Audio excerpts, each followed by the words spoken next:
Nosso país produz anualmente milhões de toneladas desse tipo de carne. A maior parte da carne de frango é consumida aqui mesmo no Brasil.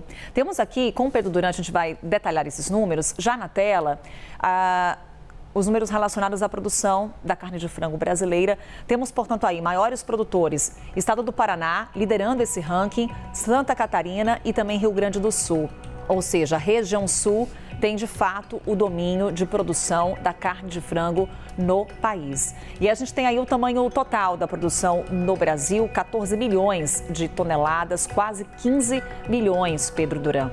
Um pouco mais de um terço vem justamente dessa região do país, né, Carol? Paraná, Santa Catarina e Rio Grande do Sul. Rio Grande do Sul, que é o terceiro estado que aparece na nossa lista de maiores produtores, é justamente o local onde foi identificado o foco de gripe aviária. Não um, mas dois focos. Na cidade de Montenegro e também em um zoológico, onde aves silvestres acabaram morrendo vítimas do vírus da gripe aviária. Informação que a Luísa Martins já tinha adiantado para a gente ontem e que, portanto, acabou se desdobrando ao longo do dia com essa investigação avançando. Importante registrar, Carol, que esse é um baita mercado no Brasil. A carne de frango tem hoje no Brasil um papel significativo, não só porque a gente tem uma pecuária muito fortalecida, as granjas brasileiras têm tecnologias muito avançadas, mas porque o frango, especialmente nos últimos tempos, tem se apresentado como uma ótima alternativa à carne no que diz respeito à inflação. O preço do frango muitas vezes é mais competitivo do que o preço da carne. E vinha no momento, inclusive, de expansão da produção e das exportações, como daqui a pouquinho a gente vai mostrar aqui os números, mas antes um olhar também para o consumo de todo esse volume aqui mencionado. 64,5% da produção ficam no Brasil. Por ano, o consumo de frango per capita por pessoa é de 45,5 quilos. Aqui também dados que trazemos para ilustrar a dimensão do que estamos falando até aqui. E temos também levantamentos com relação à exportação da carne brasileira. Eu mencionava mais cedo com a Isabel, Pedro, o principal destino é a China. Justamente o país que logo num primeiro momento anunciou a suspensão das importações, até por conta de um contrato firmado com o governo brasileiro. Trazemos aqui mais números que o Pedro Duran compartilha conosco. É isso, Carol.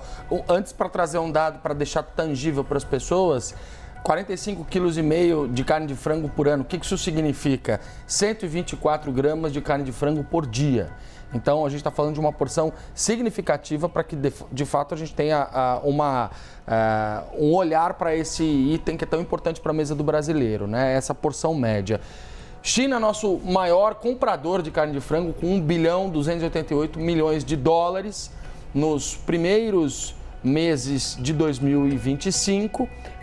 Aliás, esses são os dados totais de 2024. Emirados Árabes em segundo lugar com 988 milhões, Japão 847 milhões, aí nós temos na sequência Arábia Saudita, México, Iraque e Kuwait. Então perceba que Ásia e Oriente Médio concentram o grosso das nossas exportações de carne de frango. Exportações que no primeiro quadrimestre desse ano, janeiro, fevereiro, março e abril, totalizaram 17 bilhões de reais aproximadamente. E no ano passado, ao longo de todo o ano de 2024, cerca de 51 bilhões de reais. Então, é um mercado importantíssimo para o Brasil e que o presidente Lula tinha levado nas últimas viagens como cartão de visita para especialmente os países asiáticos na tentativa de abrir mais canais de mercado, não só a carne de frango, mas também a de carne.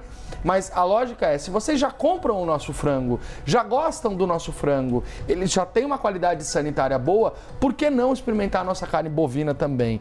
Essa é a toada que os empresários adotaram ao longo dessas últimas missões diplomáticas, políticas e empresariais brasileiras para fora. Conferir agora os impactos. Há pouco falávamos já com a Isabel Mega lá em Brasília, Pedro, que sinalizava para a gente que oposição e governo alinhados com relação a essa pauta. Nesse momento também o que a gente verifica, ações do governo daquela região do Rio Grande do Sul, tentando isolar essa área. São alguns protocolos que são seguidos nesse momento e que, claro, a gente monitora, e também os aspectos relacionados à saúde humana, algo que trouxemos ontem, inclusive, em conversas com alguns infectologistas aqui na nossa programação. É isso, Carol, para tranquilizar as pessoas de que comer carne de frango ou ovos de frango não oferece nenhum tipo de risco para a saúde humana. É claro que você tem aumentado o risco de contágio da gripe aviária, mas para que isso aconteça, o humano tem que ter contato com a ave infectada, o que só aconteceria nesses locais específicos onde o vírus foi detectado. Ele não está disseminado pelo Brasil. E aí, Carol, vem um debate, quando você fala desse alinhamento do governo com a oposição, que a Isabel trouxe, a gente tem um debate sobre a responsabilidade e a culpa. Porque é natural que as pessoas pensem, o governo não fez a parte dele, o produtor não fez a parte dele, o governo do Rio Grande do Sul não fez a parte dele, ou a gente teve aqui um descaso com as barreiras sanitárias, e não é isso. A gente não tem culpa da gripe aviária ter chegado no Brasil.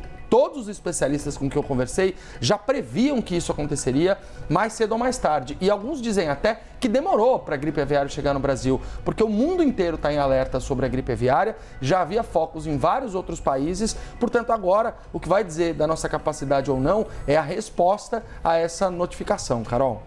E ainda nesse aspecto da saúde humana, as orientações, os alertas nesse momento, nós conversamos aqui na CNN com a infectologista Melissa Valentini, do Grupo Fleury. E ela trouxe informações aí super relevantes sobre a gripe aviária e destacou que a doença, como falávamos com Pedro Duran, não é transmitida pelo consumo da carne de frango. Fique atento às notícias nesse momento. Bora conferir.